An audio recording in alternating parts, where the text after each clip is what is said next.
अब लेस्ली उडविन का केस लीजिए, मैं वो देखा आपने, वो बड़े तरीके से आपने वो वाली क्लिप चलाई हुई थी बीच में।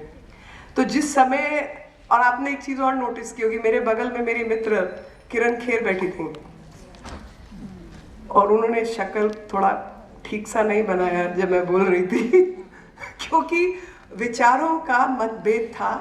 उनको लगा कि महिलाओं के साथ बहुत उत्पीड़न हो रहा है, रेप की घटनाओं के ऊपर विचार होना चाहिए, और मैं खड़े होकर कह रही थी कि ये सब हिंदुस्तान को बदनाम करने की कोशिश है। तो ये विचारों का मतभेद होना चाहिए, और उस विचारों के मतभेद में अंततः खुशी इस बात की है कि लोगों को मेरी बात समझ आई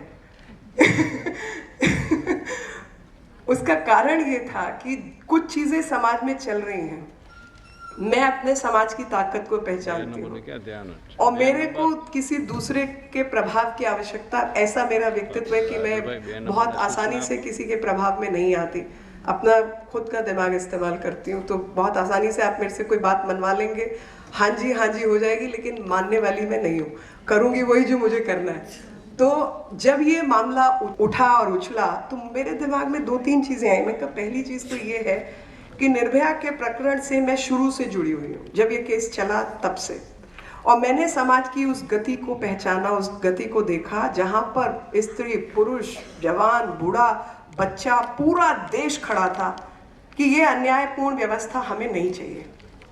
हमें ऐसे लोग जो कि महिलाओं के साथ इस तरीके की उत्पीड़न की घटनाएं करते हैं, हमें उनको सजा देनी है। भले ही एक विचार समाज में कहीं से आया, इम्पोर्टेड विचार था वैसे, कि डेथ पेनल्टी नहीं होनी चाहिए जी, जिसमें वर्मा कमेटी के लोग भी शामिल थे, कि डेथ पेनल्टी के हम खिलाफ हैं, बाकी काम होने चाहिए।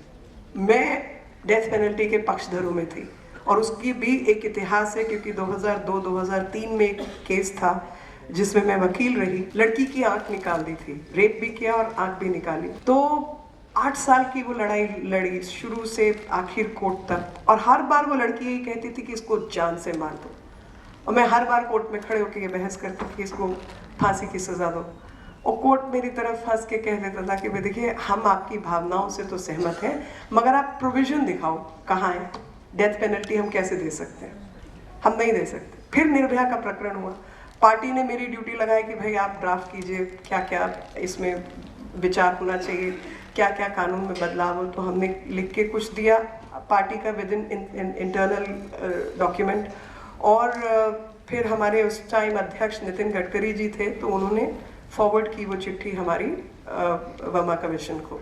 उसके बाद पूरे समाज ने स्वीकारा कि इस तरीके की दुर्घटनाओं में, जहाँ पर महिला की न केवल रेप जैसी घटना हो, बल्कि उसके शरीर पर इस तरीके का, जिसको अंग्रेजी में कहा जाए तो ऑल्टरनेटिंग लाइफ ऑल्टरिंग सर्कमस्टांसेस, कि उसको आप कुछ भी कर लीजिए, उसका जीवन वापस उसी स्तर का नहीं हो सकता। किसी का हाथ काट दिया, किसी का पाँव काट दिया, किसी की आंख निकाल दी, किसी को यहाँ से नस काट दी, जो अभी एक मृत्यु और हुई अरुणा शानबाग की। तो इस तरीके की घटनाएं अगर किसी भी महिला के साथ हो तो उसमें सजाए मौत होनी चाहिए।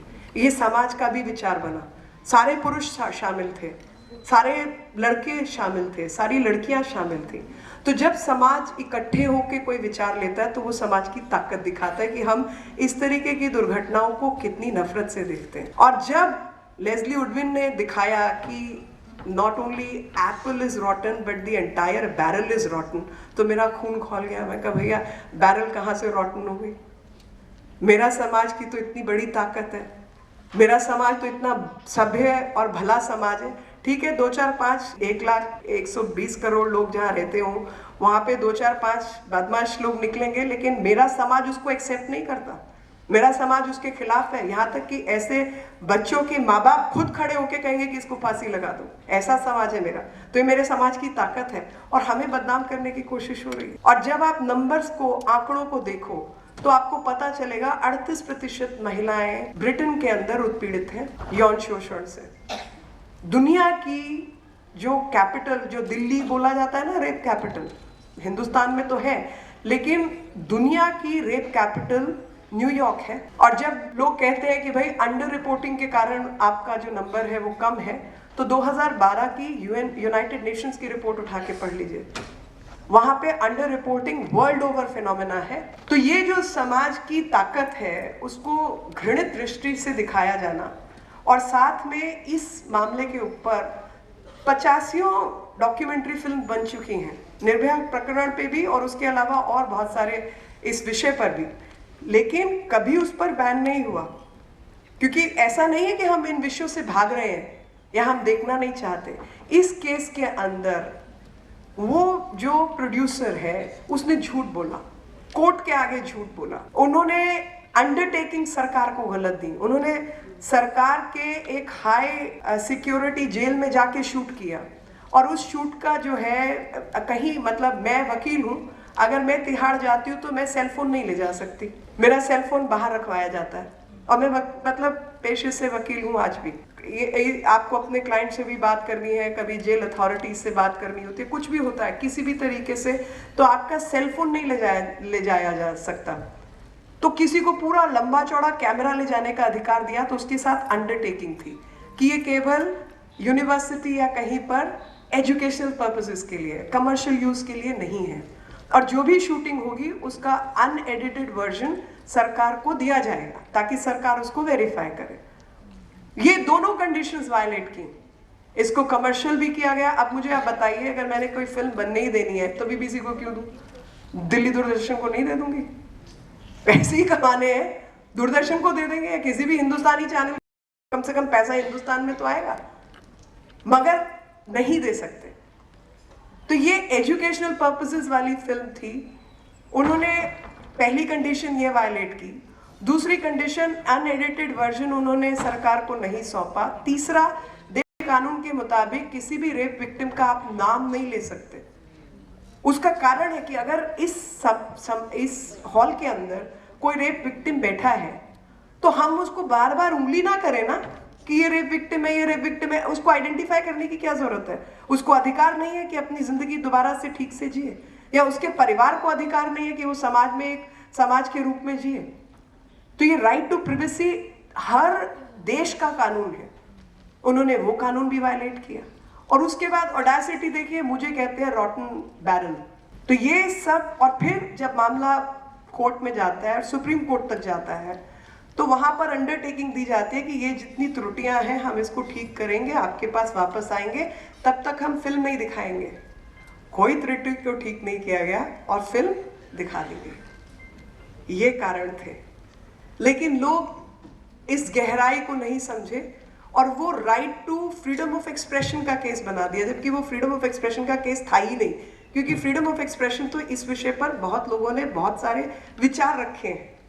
और प्रेस का जो प्रेस कवरेज का जो अधिकार प्रेस को मिले, खास तौर पे निर्भया केस में, वो केस भी मैंने ही लड़ा है कि फॉरेन मीडिया क्या, किसी भी मीडिया को आप जाने दीजिए, क्योंकि राइट ऑफ अक्यूज्ड है to get a fair trial. और फेयर ट्रायल जब तक लोग उसको देखेंगे नहीं, पता नहीं चलेगा कि उसको फेयर ट्रायल मिल रहा है कि हमने चुपचाप किसी को उठा के टांग दिया और फांसी दे दी। तो ये right to fair trial, freedom of press, ये सब विषय पहले तय हो चुके हैं, लेकिन मिसयूज ऑफ दैट फ्रीडम कैसे होता है वो इस केस ने बताया। और यही बात मैंने इन्हीं विचारों को 0R में रखने की कोशिश भी की।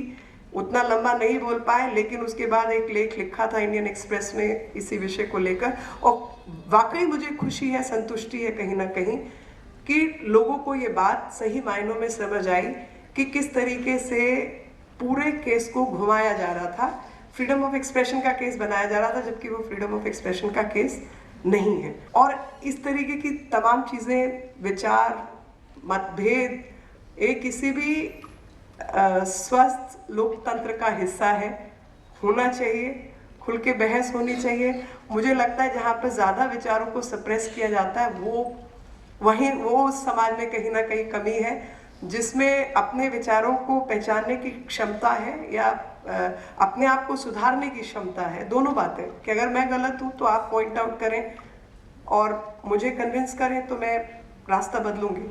अगर मैं ठीक हूँ और आपके विचार में कहीं कुछ कमी है तो आप अपना विचार बदलें और हम लोग एक समरस समाज की योजना बनाएं, वो उसी समरसता की ओर आगे बढ़े। थैंक यू वेरी मच, बहुत बहुत बहुत बहुत धन्यवाद आप सबका, बहुत बहुत धन्यवाद। I request Mr. Kamlesh Yagnik to present a memento to Srimati Meenakshi Lekhi.